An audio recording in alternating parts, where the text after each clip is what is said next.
Hello and welcome to another episode of Perpetual Leadership, the most relevant and straightforward podcast you'll find regarding perspective, guidance, motivation, and most importantly, leadership. My name is Bruce Jones, a career active duty Marine with more than 15 years in service. Each and every week we will generate pertinent material and most importantly bring a robust and realistic perception on life and the pursuit of happiness, which will in turn help you transform from the person you are today to who you want to be. Fasten your seatbelts, ladies and gentlemen. The podcast starts now. Hello and welcome to another episode of Perpetual Leadership. I'm your host, Bruce Jones, and today we will be discussing the importance of personifying the servant leadership mentality. And who better to discuss it with than my esteemed guest today, Mr. Jeff Durham. He's currently a Sergeant Major in the Marine Corps with over 25 years of service to our country.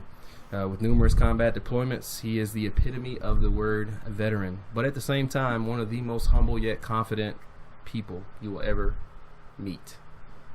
So, I'm very excited to interview you, Jeff. How are you today? Doing great. Thanks, Bruce. How are you? I'm doing fantastic. So, like I told you earlier, the reason why I decided to go with the servant leadership approach is because when I first met you, it was kind of shocking because I move into the neighborhood and you're in the neighborhood and you welcome me over and you introduce yourself by first name, and being military, we always introduce each other by rank and so on and so forth, and everybody holds each other to a higher standard with this not being like a person, because a lot of people don't fully understand in the military there is a person under the uniform. So I did a little bit of research on you, because of my MOS in the military. I found out who you were, and I was like, oh man, this guy's a very senior guy. And so the more I talked to you, the more I realized how much you actually care and you're genuine with your Marines. And I've had numerous conversations with your Marines about you, and they have nothing but outstanding things to say about how personable you are and how much you care about them and how much you talk to them, and you actually care about the things that they have going on in their life, which is, at this point in time, the way I see is a necessity for senior leaders, but it's kind of falling by the wayside because of politics. But either way, I want to know what your take is on why you feel you're uniquely qualified to speak on servant leadership. I think I'm uniquely qualified, one, just from my experience as a leader in the Marine Corps. I deal with a lot of different Marines and sailors. They come from different backgrounds, and just getting to know them, and different races, different ethnicities, different social classes. Like, we all come together to make this machine work. So I've got to deal with that and realize that not everybody is there's not a cookie cutter leadership style that you can do for every single Marine. Like, you have to get to know them so that you can lead them to the best of your ability to make them produce the product that you want. Also, during my time in the Marine Corps, I've accomplished a bachelor's degree in social psychology, and then went on to complete my master's degree in psychology with a concentration in leadership and coaching. Wow. Currently working on my degree, but I'm nowhere near getting finished to it. So I have roughly 75 credits right now, but definitely on my to-do list. And I think here over the next 2 or 3 years, I should be finished with that bachelor's degree, so I can move forward with the rest of my goals that I have set for myself. So again, like I said, you're my first person that I'm interviewing, so I'm pretty excited about it. And I chose some topics that I wanted to discuss when it comes to servant leadership, and I just want to go over 5, and these are the 5 that I feel are the most important when it comes to servant leadership. And the very first one that comes to mind is listening. And the way I see it, effective servant leaders are, they're able to listen intently and respectfully to their staff, and they act on the information they receive, vice on their perception. Can you give me an instance where a situation could have gone downhill real fast if in the case where you were talking to one of your Marines and you felt like if you had not listened to the whole story, it could have turned bad, or it could have turned for the worst? Yeah, sure. First, I'll start off by telling you that listening actually is one of my weaknesses that I actually have recognized and tried to improve on. So I went through some different leadership courses throughout my time, and I found out that I'm a person who was just listening to answer, not listening to understand. Through that learning, now I try to listen to understand. Before making a comment right back, because I would normally try to start, putting thoughts in my head, like, okay, I just need to answer what he's saying, not really taking in, forming a sentence, and then putting it back out to you that would sound better. I would just spit something out. But I think in order to grow, you got to recognize your weaknesses, and that was one of mine.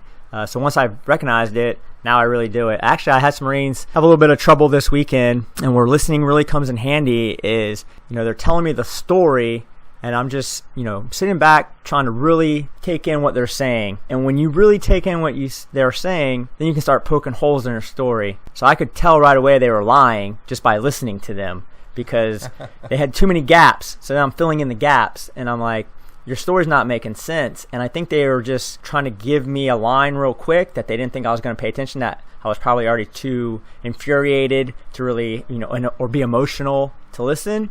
I listened and then spit back to them. So you're saying you did this?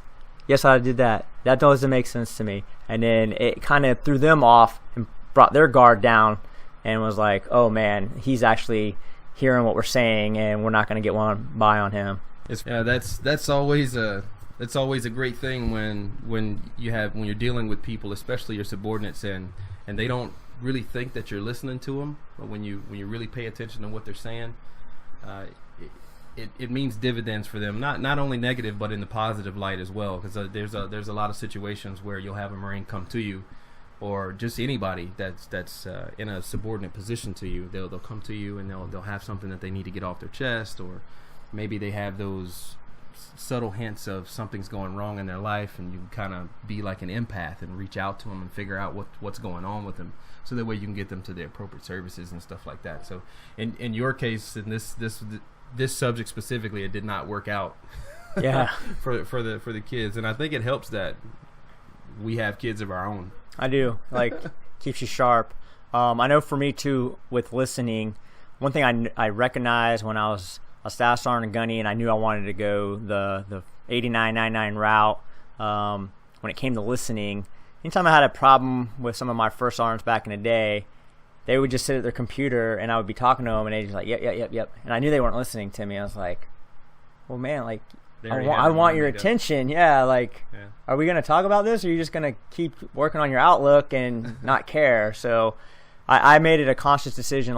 That's why, you're in my office right now. You see how my desk set up. My computer's on a different desk, and then I have a desk that I talk to the Marines at, because I don't want any distractions. I want them to be my full concentration and to hear what they're saying. Yeah, that's so important. So important to give whoever it is that's relaying a message over to you. It's so important to give them that full attention, because when you don't give them that full attention, then they're going to immediately assume that you don't really care about them, and that's definitely not what we want to do when we're going after the servant leadership mentality. The second thing that I found to be a coherent point in being a great servant leader is awareness. And awareness is basically just having a wide understanding of yourself and others, because that's honestly just a common trait of an effective servant leader. So understanding the strengths and weaknesses of your subordinates and the areas for development and supporting that is crucial to maximizing their performance. And I know you can relate to that very well, being in the position that you're in, because your job is purely leadership and motivation within your organization. Do you care to speak on that? Yeah, I think awareness is important. Like I said to you earlier, I identified a weakness in myself, and we all have our strengths and weaknesses. Once you identify it, you can improve on that weakness, and that's what I've done with my listening skills. Is I've improved on them. But if I would have been too prideful to say, hey, I hear what I need to hear, and not try to improve myself, then the Marines would have suffered, because they would have just got a guy that rambled on as they were talking and not really heard what they're trying to say. I'm trying to remember, and maybe you can help me jog my memory, but somebody said to me it's common sense or whatever, and I'm like, well, common sense isn't common, because we all brought up differently. Right. So different walks of life. Yeah, it's not common. It's not common sense. Because the things we do are processes. Right. They're not common sense. Absolutely. If somebody's getting mad, well, he should have known that it's common sense. I don't like the whole it's common sense type thing, because I'm from Florida and I was brought up differently than somebody from the Midwest or whatever. So it's not going to be common. Absolutely. I wholeheartedly agree. Moving right along, the third thing that I wanted to bring up would be conceptualization. A servant leader has the ability to look at a problem from a conceptualizing perspective, meaning they're able to think beyond a simple day-to-day basis in their profession. While conceptualization is important to servant leaders, they also have the ability to carefully balance conceptualization on a day-to-day basis. What that really means is being able to differentiate concepts and the way people think and process. And it flows smoothly into what you were just saying about common sense. A lot of people take certain scenarios, and because of the different walks of life that they came up in, the different backgrounds that they grew up in, they see that as that concept as being common. That's a day-to-day basis thing for me. But the great thing that I love about being in this great organization that we're in is that everybody comes from different walks of life. In a leadership position, you have to be able to conceptualize that group of people and be able to help them bring one idea out of all of those different walks of life that would be the best idea to make. So I think that just really goes down to, like you're saying, leadership, the ability to inspire a group of people to accomplish a mission. Exactly. And that mission helps us focus on the goals that we need to do every day. Right. So I think that's how we can all come from different walks of life, because we have a focus point and we can say, hey, we're coming in today to get X, Y, and Z done, and we all know what we need to do it. That kind of flows right into the next topic that I wanted to discuss would be the commitment to growing your people. One thing that I love about this organization that we're in is that every corner that you turn is always about helping somebody grow and learn how to be a better version of themselves than they are right now. Mm-hmm. And being a servant leader, more specifically the way I see it, I epitomize the rank of sergeant major, because that rank alone says a lot about the person, and it says a lot that the organization that we're involved in, the Marine Corps, they see something in you that the random person that has never dealt with you, they see that the Marine Corps has said this individual has what it takes to influence people and be committed to the growth of their junior Marines. I believe that the commitment to the growth of people, it basically means that a servant leader believes that people have the essential value beyond that of the work that they do. And they lead with a deep commitment to both personal and professional growth of each and every individual within their organization. So the key and essential piece of that is that they ensure that their people's welfare and well-being is being highly taken into consideration. It's like I told you when I first met you, I automatically assumed that because you're a sergeant major, most sergeant majors carry themselves in a very, and don't take this the wrong way, most sergeant majors carry themselves in a very I'm above you type personality. And in one end of the spectrum, it's because we're prideful, and most 89, 99s, as you say, they have an A-type mentality where they're like, hey, I'm the alpha male here and what I say goes. In my time in the Corps, I have realized that I don't necessarily respond to that type of leadership. I respond to more personable leadership, and the majority of the Marines nowadays, they respond to that personable leadership. Yeah. They need you to be able to speak their language, and if you can't speak their language and you can only speak this one language, well, you're not really getting through to your people, and your people are not really going to fully understand the task and the mission that you set out for them. In your time in the Corps, have you ever come across any situations where you feel like the Marines didn't feel like you were committed to, their growth, or vice versa? No, I'm totally committed. I actually see it as an investment. So, absolutely. And I try to tell all the staff NCOs or anybody here who leads a shop, who's a chief, don't be afraid to, have that gap for a little bit, to send that Marine to, let's say, Yellow Belt Lean Six Sigma course, or, over to the Education Center. And it might not have to be Marine Corps PME, but like a Franklin Covey time management course, because they're going to come back and they're going to make your shop run smoother. They're going to make the processes run better, and you're going to get a return on that investment. So yeah, you might have to suck it up for 2 weeks because you lost, one of your team members, but when they get back, they're going to excel and they're going to make your life easier. So, hey, a little pain is going to get you a lot of gain. It's funny that you say that, because I find a lot of the times, a lot of my peers, I see them getting more upset and frustrated with the short-term loss, and they don't understand that the long-term goal, as you said, the return on investment, it costs, or the value is so much more than a couple weeks of, allowing your subordinates to get the training that they deserve and the training that they need. Yeah. I mean, I think about it, you're going for your degree. I got my degree, but that's a long-term goal. So if I would have told myself like, oh, hey, 4 years of committing to this is not going to be worth it, I would have never finished. But I said, there's going to be a return on investment, not just in the Marine Corps, but once I retire, it's going to help me move on past, another career path. So yeah, that's the biggest thing for me is, hey, it might suck right now, but once that Marine comes back, even look at Corpus course. Marines come back from Corpus course like 100 times more motivated than when they were in the shop. It might seem, irrelevant to us because we did it, years ago, but to them it's fresh and it's fun and they come back motivated, and it might only be on for a month or so, but still it re-energizes me to see them be that motivated. So that's why I like it.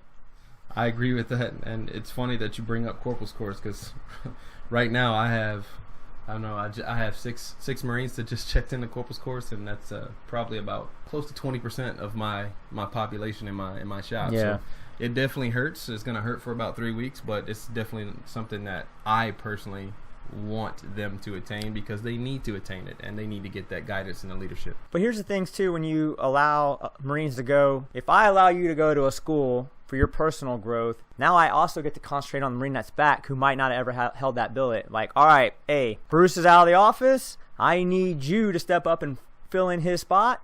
Oh, I never done DTS before. Well, guess what you're learning?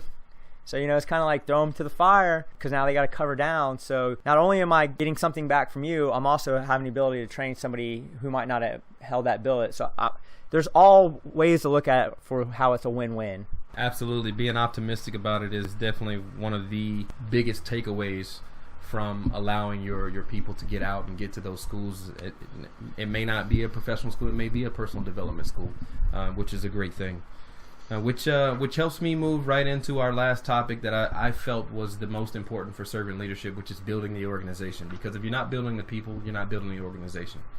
So the points that I have here is just basically developing and maintaining an effective community is fundamental to a servant leader. Servant leaders seek to identify ways in which social and task-oriented communities can be built amongst those who work within their organization.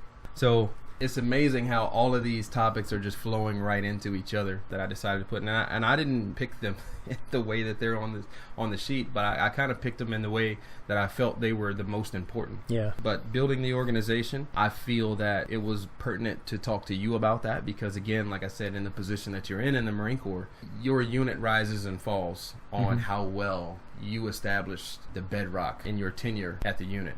So if your bedrock is established on the solidarity of building your people, then your people are going to in turn, like you said, that return on investment, they're going to in turn help you build your organization and launch it into, to making exponential growth. And a lot of people don't fully understand that because they're too narrow-minded and they're like, oh, well, I just need everything right now. I don't need anybody to go anywhere. I want to keep all of my people real close so I can make sure that I never have to feel any pain of losing anybody for a shortened period of time. And I don't feel a servant leader would be that selfish. So I guess my question to you in regards to building the organization, have you ever been in a situation to where you've witnessed someone that didn't, I know you don't have to be specific, but that you've seen someone not build the organization and the catastrophe that kind of that kind of happened afterwards? Well, absolutely. And I think anybody that's been in 4 years or so, or 2 different commands or anything like that, you're going to be around a unit that maybe the climate wasn't well and, the morale suffers and the productivity suffers, and it starts from the top leadership. Like it is our responsibility to set that good climate, get out with the Marines, walk around. I always believe in the whole leadership by walking around.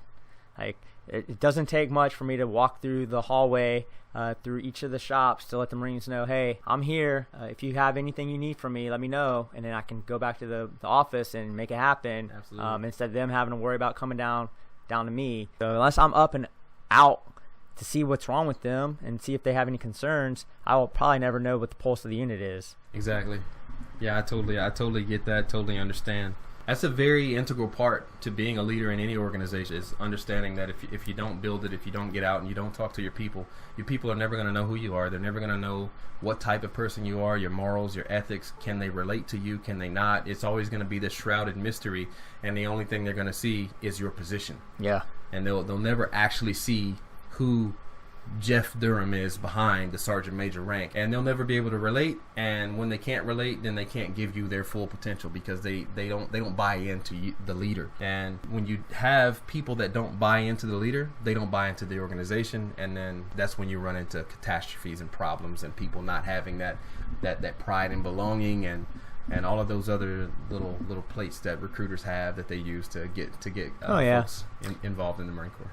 I would go back to, we all come from different backgrounds, as we discussed earlier, and we all have a different set of morals and ethics, right?